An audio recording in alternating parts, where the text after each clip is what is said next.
Once upon a time, there were two very powerful kingdoms, namely the Nan Zhao Kingdom in the south and the Beiyan Kingdom in the north. These two kingdoms fought for many years, causing the people to suffer. Eventually, the two kingdoms agreed to make peace, but this situation only lasted for 10 years. When the king of the northern Yan Kingdom was overthrown by a new king, the war against the Zhao Kingdom in the south resumed. One day, in Phoenix City, the capital of the Zhao Kingdom, two envoys from the northern Yan Kingdom came to see the king. They brought a gift of gold powder, but it was a trap. The gold powder turned into fire. Fortunately, the king was saved. The two northern Yan envoys were successfully incapacitated. The king's advisor named Master Guan said that this incident was tantamount to a declaration of war. Master Guan then asked the king to hold a martial arts contest to select the war general who would lead the Zhao troops in the upcoming war. Master Guan would be responsible for this contest. The king agreed. The master then sent several eagles to bring news to the 8 clans scattered throughout the Zhao kingdom. One of the eagles arrived at the King Yan clan. The clan leader immediately announced the contest to the villagers. Each clan had to send 3 knights to participate in this contest. They had to arrive before the full moon in Phoenix City with their clan seal. The leader added if they refused to participate, then the king would destroy their clan. A thief who was being punished immediately agreed to participate in this contest so that he would be released. This young man was named Dong Yilong, a boy whose daily job was to steal. Kang Q, a soldier, asked what's the benefit if they participate in this contest.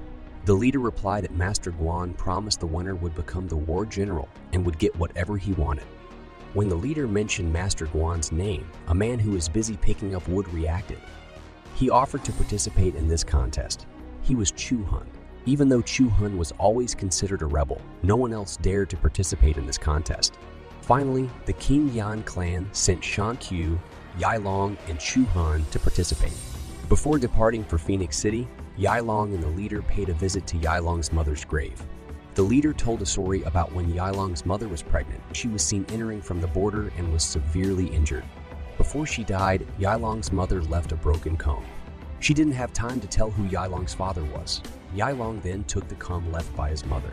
Yailong said his purpose of leaving King Yan village was not only to participate in the contest, but he also wanted to know his origin. The leader then gave Chu Hun a spear with a broken tip. The leader said that when Chu Hun came to this village 10 years ago, he was tightly holding a spear with a Chu carving on it. The leader then returned it to Chu Hun. Finally, the 3 envoys left King Yan village. They had to cross the desert to reach Phoenix City. In the middle of the journey, Kang Qiu told Yailong that there was a mystical forest near Phoenix City where anyone who entered it would know their origin. But not just anyone knew where this mystical forest was located. Suddenly, a scorpion sting appeared from behind, piercing Shan Qiu and taking him into the ground. The giant scorpion then attacked Chu Hun and Yailong. A fierce battle against the giant scorpion ensued. With great difficulty, the scorpion was finally defeated. Chu Hun urged Yailong to hurry on their journey to Phoenix City, because if they were late, the entire King Yan clan would be slaughtered. They spent the night in the desert. Yailong asked Chu Hun, "Why do you want to participate in the contest? After all, the villagers have never respected Chu Hun." Chun replied, the reason he participated in this contest was to avenge the original owner of the spear in his hand.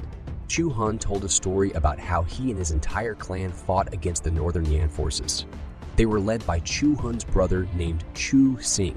In this battle, Chu's forces managed to push back the Yang Kingdom's forces.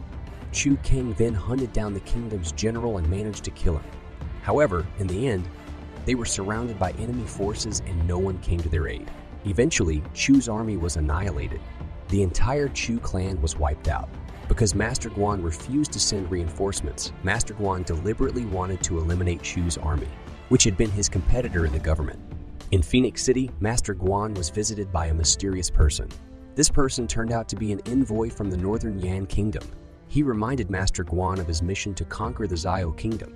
The envoy said that they were tired of waiting too long.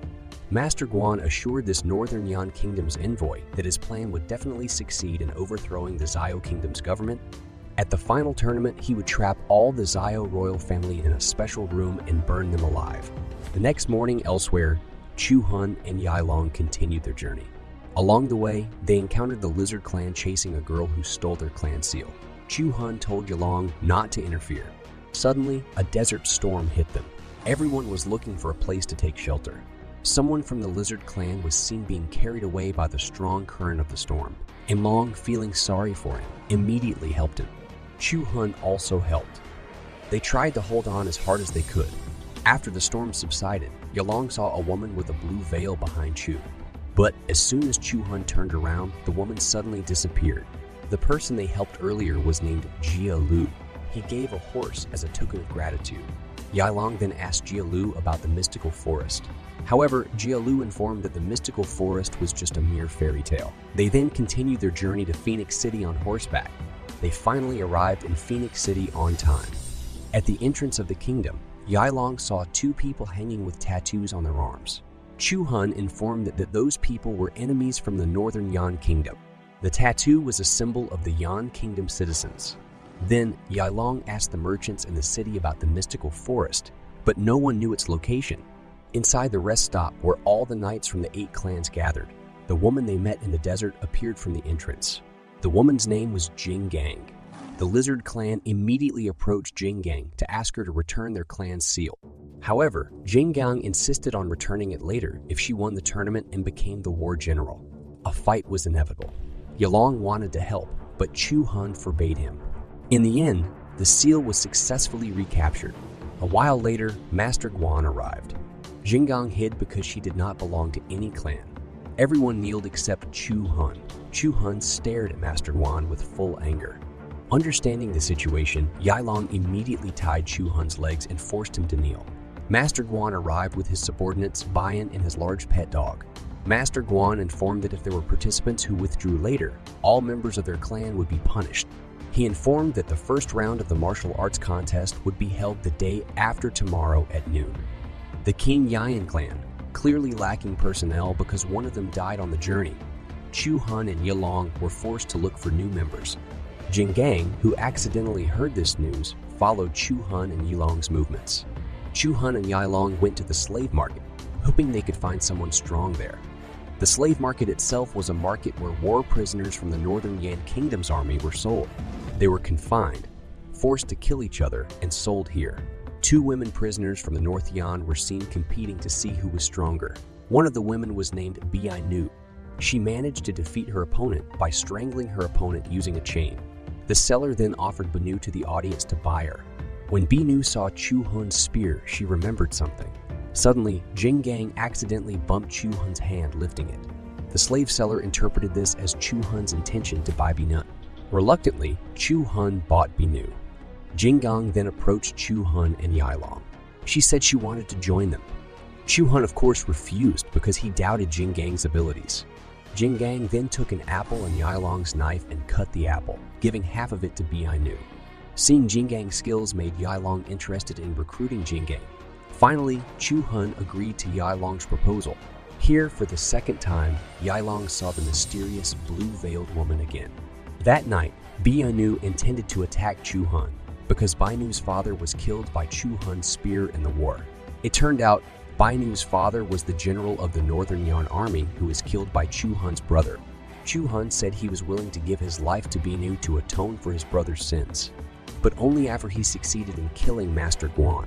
The first round of the contest finally arrived. Bai Nu watched the course of the match from the rooftop. In this round, only 3 clans will advance to the next round, namely the clans that managed to get across.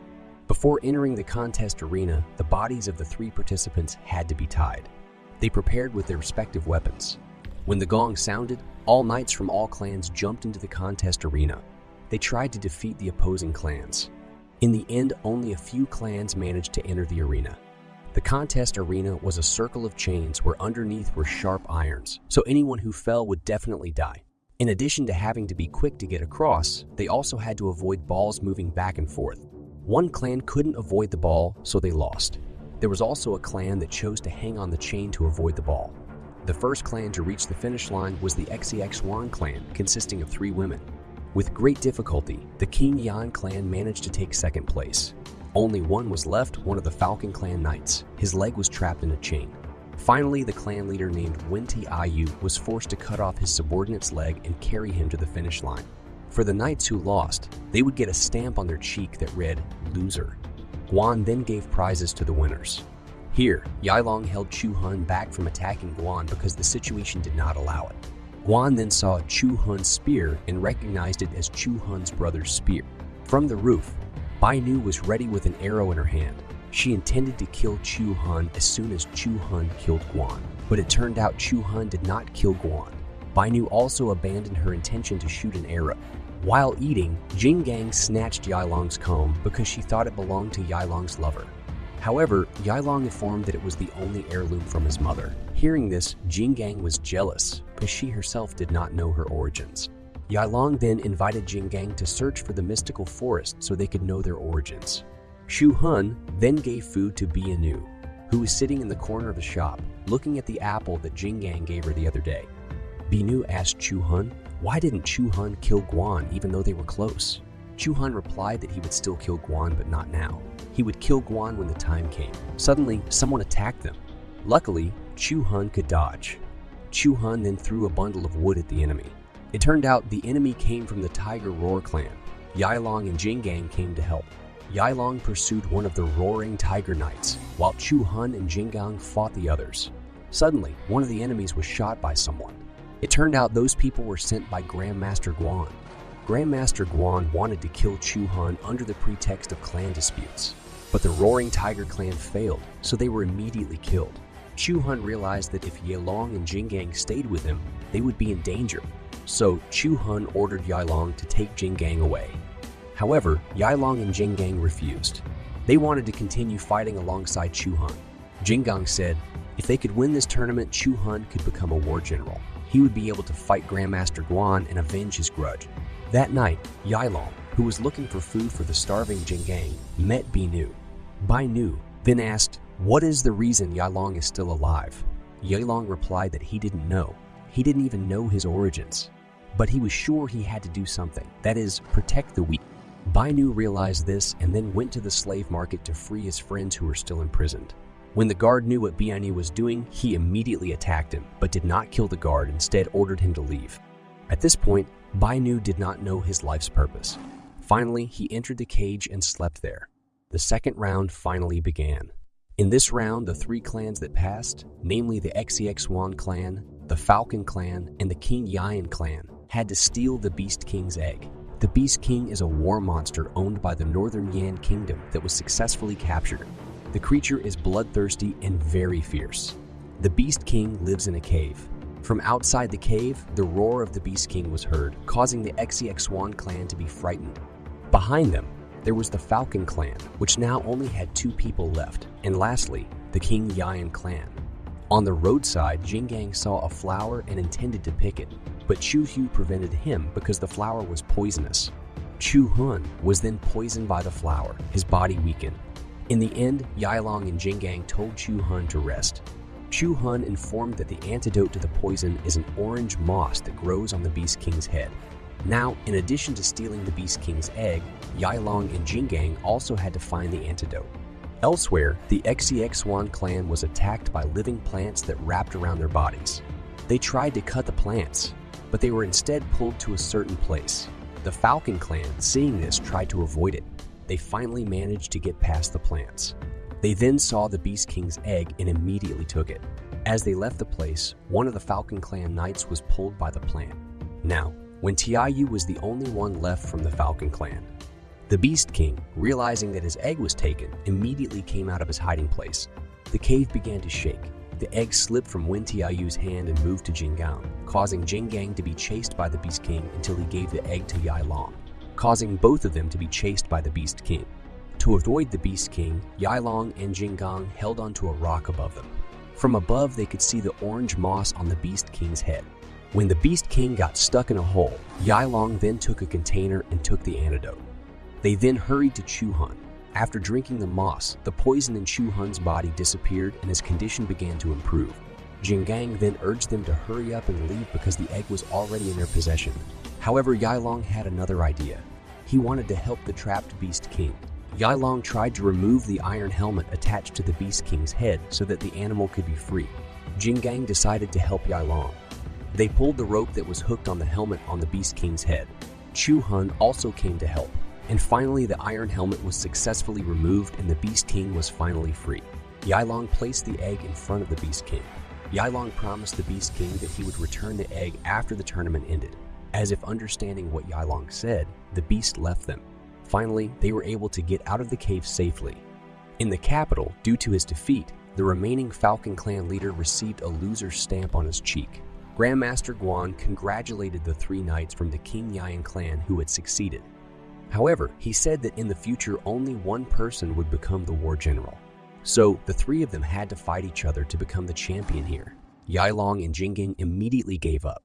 They chose Chu Han as the winner, because among the 3 of them, Chu Han was the most deserving to be a general. However, Guan did not accept this. They had to keep fighting to the death until one of them became the winner and would later be inaugurated as the war general. As Chu Han, Jinggang, and Yilong were in turmoil, suddenly a woman in a blue veil came. The woman said that she was an old friend of Yilong's father. She invited the 3 of them to enter the mystical forest to answer all the puzzles of so far. They followed her. Suddenly, the stones lifted. The voice of Chu Han's older brother was heard telling Chu Han to stay alive. The voice of Yilong's mother was also heard telling Yilong to bring peace to the 2 kingdoms. Yilong's mother informed that Yilong was the son of the king of the Northern Yan Kingdom. His father was killed by a traitor. That's why his mother fled to the border and died after giving birth to Yilong. The woman in the blue veil then said that Yilong was born with compassion. That's why he likes to help others. Yilong certainly didn't just believe it. The woman told Yilong to smear his left arm with his own blood. Suddenly, a golden mark appeared on his arm. It was the mark of the Yan Kingdom citizens. Yilong said that he had seen a royal person hanged and his mark was not the same as the one on his arm.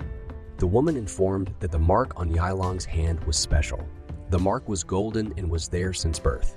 It was a mark for the king's descendants. The situation around finally returned to normal. Knowing this fact, Chu Han was unwilling to be friends with Yilong, who turned out to be a descendant of the Northern Yan Kingdom.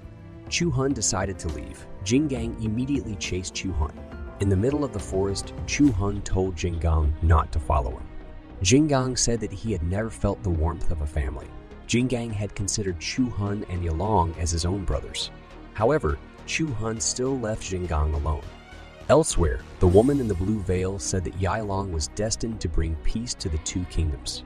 She told Yilong to return to the Northern Yan Kingdom to reclaim his throne. However, on the other hand, if Grandmaster Guan's plan succeeds, the Southern Zhao Kingdom will perish. Yilong is currently more concerned about the fate of Chu Han and Jinggang, who will fight to the death tomorrow. Yilong decided to protect Chu Han and Jinggang first. In the middle of the forest, Chu Han met Binu, who was going to say goodbye. Binu said that she had eliminated her hatred so she could live freely. Because even though she was no longer imprisoned, as long as hatred was in her heart, she would be forever imprisoned and could not be free. Binu wanted to live honorably like other people. Before leaving, Binu gave the apple that Jinggang had given her. Chu Han was worried, then turned around to look for Jinggang. He wanted to apologize to the girl. However, it turned out that Jinggang was surrounded by Grandmaster Guan and his subordinates. Jinggang intended to fight. However, due to being outnumbered and outgunned, Jinggang was finally conquered. Chu Han came and tried to help Jinggang. Seeing this, Guan stabbed a sword in Jinggang's leg, making Chu Han helpless. Not stopping there, Guan pulled Jinggang's hair until it came off her head while telling Chu Han to surrender because he didn't want to see Jinggang suffer more. Chu Han finally surrendered. However, it turned out that Grandmaster Guan stabbed Jinggang's body until she was dying. Guan and his subordinates then took Chu Han away. Guan intended to make Chu Han appear to be a traitor and asked the king for permission to execute him. Afterwards, Guan and his subordinates would ignite chaos and then burn the king and all members of the Zhao Kingdom. Behind, Yilong then found Chu Han's spear and Jinggang's powerless body. Jinggang told Yilong that Guan had captured Chu Han. Before she breathed her last, Jinggang pleaded with Yilong to help Chu Han. Jinggang finally died. Before leaving, Yilong buried Jinggang's body first. The next day, Yilong met Wen Tianyu, who was about to return home. Yilong said that this tournament was a trap to overthrow the kingdom. The loser's tattoo on the face of the defeated knights was Grandmaster Guan's plan to divide the 8 clans. However, Wen Tianyu didn't care. Yilong replied that the king certainly wouldn't believe him. So he invited Tianyu to cooperate with the clans that had been eliminated to stop this Guan's plan. Meanwhile, Yilong would focus on helping Chu Han. In the city center, as planned, Guan told the king that Chu Hun was a traitor. Chu Hun was said to attack the king in this final round. Guan said that the Alman Makan clan knew about the plan, so Chu Hun killed all the Alman Makan knights. The king then asked Chu Hun about this truth. Chu Hun, who was still shocked by Jinggang's death, could only be silent. Guan then asked the king to execute Chu Hun right now. Just before the knife hit Chu Hun's neck, Yailong came and asked the king for permission to fight against Chu Hun. He argued that he himself should kill Chu Hun for tarnishing the clan's good name. Guan certainly did not stand still. He ordered the guards to take Yailong away. Yailong then said that he was the last candidate of the martial arts contest who made it to the final. According to the rules made by Guan himself, the winner will become the war general and his rank is above Grandmaster Guan. Hearing this, the audience cheered for Yailong to fight. Finally, the king allowed Yailong to fight against Chu Hun. In the middle of the desert, Tianyu managed to chase the group of clans who had previously lost in the contest. He invited the knights to return to the capital to protect the king.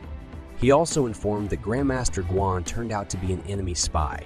In the city center, Yailong gave a spear to Chu Hun, who was still silent. Yailong told Chu Hun to rise and fight. Yailong intended to save Chu Hun.